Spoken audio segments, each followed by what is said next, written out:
What's going on, guys? Welcome back to the channel. So today we are reacting to 7 myths British people believe about America.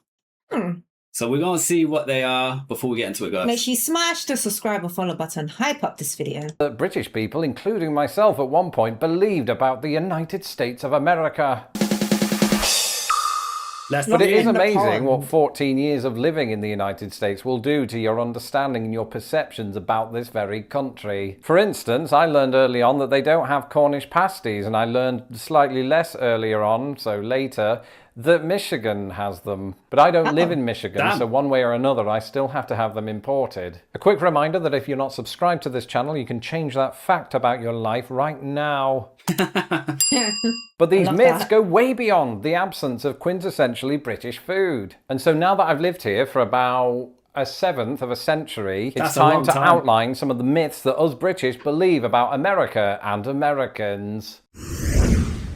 Everyone lives in a giant house. This is a funny one because I think television gives us this notion that Americans do all live in giant houses like the McAllisters do in Home Alone, but it's not entirely the case. Sure, I mean, statistically, American houses are on average larger than their UK counterparts. There are a number of reasons for this, which I outlined in this video. But to say that all Americans live in really large houses is a complete fabrication of anything resembling the truth. And I was a good example of this before I became a YouTube sensation, because when I first moved to Chicago, we had to do things on a budget. Between me and my wife, we weren't making a great income, and this is a major city, so we had to sort of settle for an apartment whose dimensions were 300 square feet. And for those of you who don't know, that's about the size of a shoebox, roughly. You know, we had to leave our shoes outside the door. That's how small it was. And it is worth reiterating, I think, that the cost of living in the United States does fluctuate massively across the country. When I lived in Indiana, just one state over, we were paying about $530 a month. That's basically unheard of in Chicago. And it's certainly unheard of in New York City, which of course was the city in which the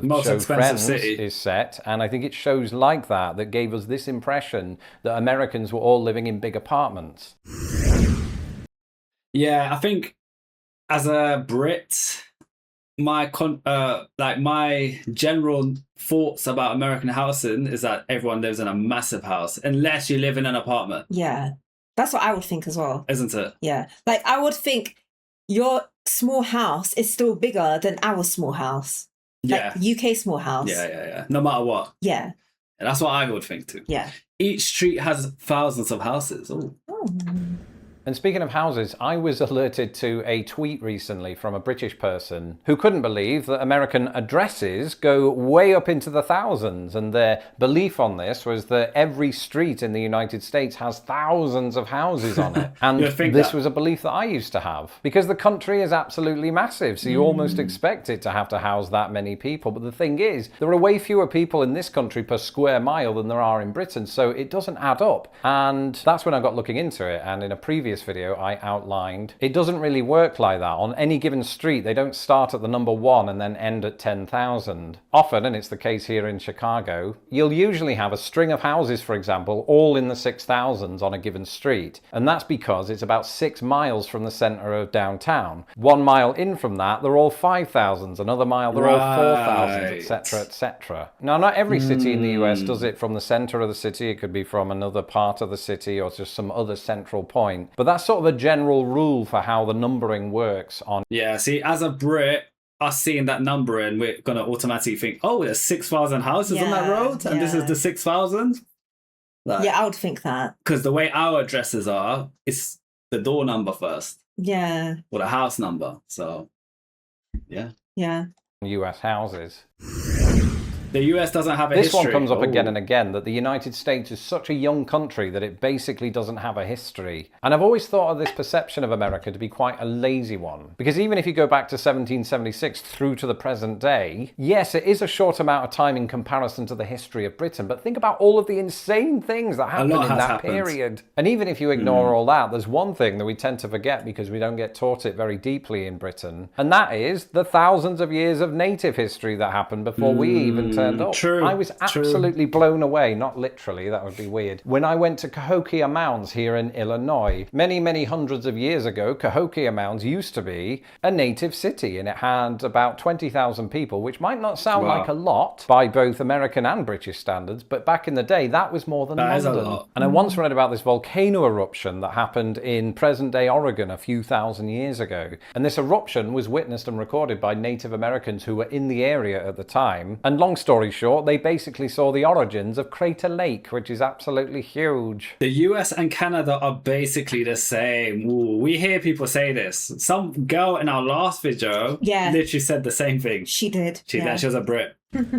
This one is embarrassing for me because years ago I believed that Canada and the United States were basically the same country. And the reason that I believe that is, number one, I was 12, so cut me some slack. And number two, my only sort of exposure to both countries was through the people, was through the way they spoke. And to my young ears, which couldn't yet differentiate these two accents, Macho Man Randy Savage and Bret Hart basically had the same accent. Makes sense. With an entirely different timbre. And that's all I had to go on. And I think it's what a lot of British people have to go on, because I still occasionally see those comments. Oh, what is the difference between Canada and America? Or is it essentially that one has Mounties and the other doesn't? And it's only since I moved here that I've become super aware of the substantial difference between the two countries. Completely different healthcare systems, completely different food, completely different use of English. Right, in Britain, we call it the loo. In America, wouldn't you naturally just think that America and Canada is different just because they're neighbors? That's like thinking two countries in Europe are the same. That makes no sense. It's like saying two countries in Africa are the same because they're in Africa. That's basically... What do you think? Yeah, that's basically but that's what they're saying, though. Yeah, I wouldn't think they're the same. Well, I never thought they were the same. That girl said it in the last video. So there's people out there that do think that. No, she said the men are the same. They said... Yeah, but they said they're basically the same. Yeah. She literally said that line. But in terms of the country, it's not the same. Yeah. We would say that. But then there are people out there, clearly, which he's mentioned, that they think otherwise. Yeah. Call it a restroom. In Canada, they call it a washroom. And I've seen all manner of different examples of that kind of thing. In America, they don't celebrate Boxing Day. In Canada, they do. The Canadian dollar is different to the American dollar. In some ways, they go with British English in places that America doesn't. And now that I'm older and I've listened to some of the regionalisms throughout the United States, even the way Americans speak is different to how Canadians speak. I'm not an expert on that, so I'm not going to go into too much detail. But these differences certainly go way beyond how the two countries pronounce the word about. I've touched on this before, but I couldn't really do a video without including it. Sorry, what was that? Americans are loud. Oh, facts. Oh my God, as they said that, you just went so loud, you need to deafen me through these noise cancellation earphones.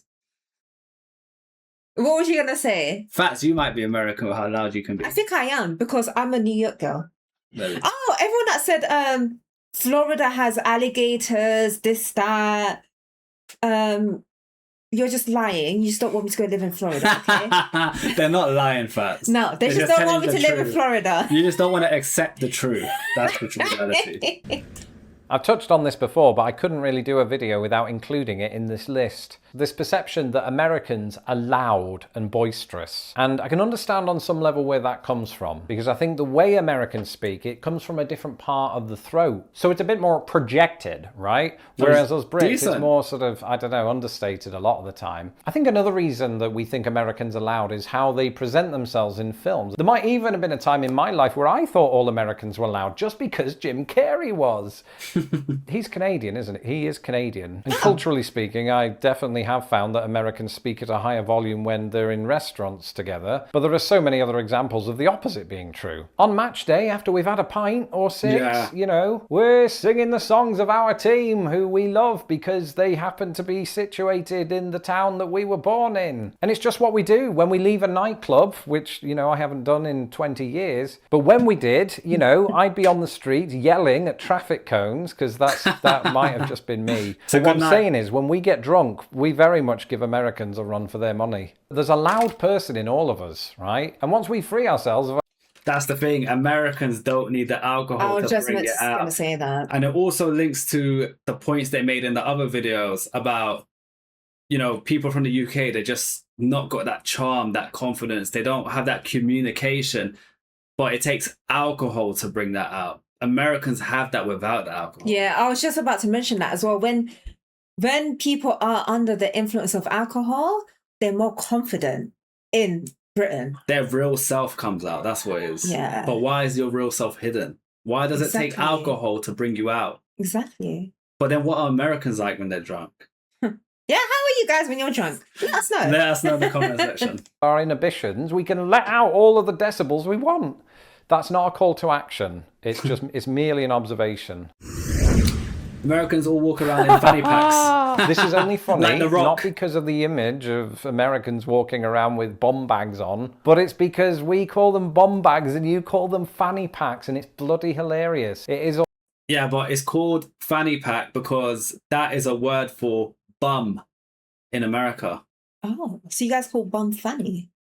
Apparently it's an old word. I don't know if it's still We used. call it something else. Yeah, that the word fanny is actually a different word here in the UK. Yeah. And I don't recommend you say it because it's yeah, you can Google what it means if you really want to know. Yeah. Also partly the visual, because bomb bags have never been cool, but this notion, which I occasionally read, that Americans are just always walking around wearing one is very laughable, especially as somebody who's lived here 14 years. So it's quite dumbfounding, this one. I'm not saying that all British people think this way, but the ones that do, I'd be very interested to hear, do they think that way because they met an American in 1994 and they've just held on to that belief? Or are American tourists still wearing bomb bags? Do people carry cash? But I don't. I can tell you this, I don't have a bomb bag / fanny pack radar, right? I am not constantly surveilling the populace to see whether they do or do not have a fanny pack. But my feeling is I don't remember seeing one in a while. So I think this is one very time-specific stereotype that can now be laid to rest, all right?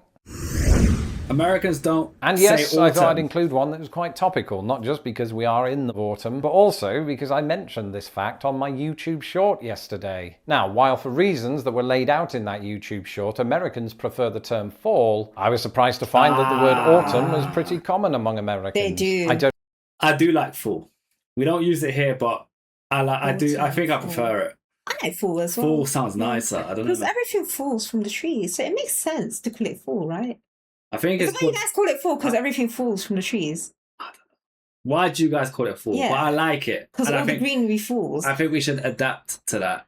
Yeah, I really like it. I can't know lie. if this is a recent thing, like the whole country just woke up one morning and watched Lost in the Pond and thought to themselves, yes, we're changing things now. Or if it's just sort of always been here as an alternative to fall. And you might be thinking, ooh, Lawrence, aren't there many surprising word alternatives that Americans use that Brits don't know about? And the answer to that is yes. I merely brought this one up so I could make that very point. This is undoubtedly a pandemic era thing, but I've seen an increasing number of Americans using the word jab to mean shot. I once worked with an American colleague who liked to use the word bonkers. So in part because of the internet, just as Britain is taking on quite a few Americanisms, I think the same is true in reverse, and it will be very interesting to look further into those details. And those are just a handful of myths that some Brits believe about America and Americans. Let me know in the comments some of the myths that you've had to dispel. Well, Lawrence, I believe that's the name, Lawrence has put a lot of those myths to rest. Yeah. He's been living in America for a very long time, so it's nice to get his perspective. Yeah. Because he's there. As someone that's living there. I think he said 14 years. That's like 14 years, that's long time. Yeah. So yeah, thank you for that. Guys, hope you enjoyed today's video. We are back tomorrow. Fats, any last words? Have a beautiful day. See you tomorrow. Peace out. Bye.